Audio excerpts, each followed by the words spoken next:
Bienvenue sur M24 Télévision, vous suivez le flash d'information. Le ministère de l'Éducation nationale au Mali a organisé ce mardi 28 juin un dîner de presse au Centre international de conférences de Bamako. L'objectif de ce dîner de presse était de faire le point sur les examens de fin d'année.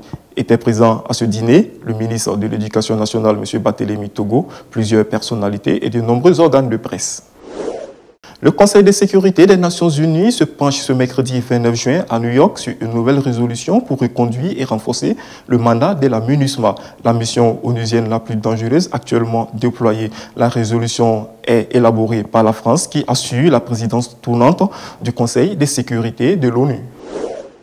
En Côte d'Ivoire, pour la première fois depuis le début du procès de l'ex-première dame ivoirienne Simone Eivey Gbagbo, un témoin a livré ce mardi 28 juin des éléments très à charge. Selon ce ex-chef de milice qui a fait des déclarations accablantes contre Simone Gbagbo, l'ex-première dame a bien joué un rôle clé dans la crise post-électorale en finançant des groupes armés. Au Bénin, la Commission des réformes politiques et institutionnelles a remis ce mardi 28 juin son rapport au chef de l'État, avec un peu de retard sur le calendrier initial en raison de l'âpreté des débats.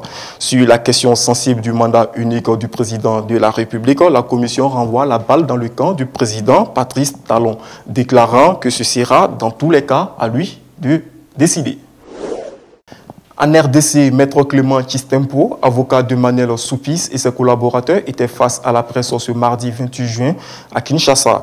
Par cette action, les avocats visaient un triple objectif, à savoir éclairer, fixer et démontrer que l'affaire Katumbi de spoliation n'avait rien de politique.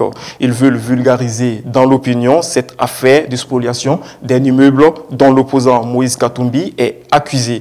Une affaire qui n'a pas encore révélé toutes ses zones d'ombre. Un triple attentat suicide a frappé mardi soir le terminal international de l'aéroport Atatürk d'Istanbul. Plus de 36 personnes ont été tuées et 147 personnes blessées. Aucune revendication n'a été faite jusqu'à maintenant. Moins d'une semaine après le choc du Brexit, les dirigeants européens se retrouvent ce matin sans leur partenaire britannique pour tenter de donner une nouvelle impulsion au projet européen. Au Moyen-Orient, Falloujah a été ajouté à la liste des villes libérées des mains de l'État islamique.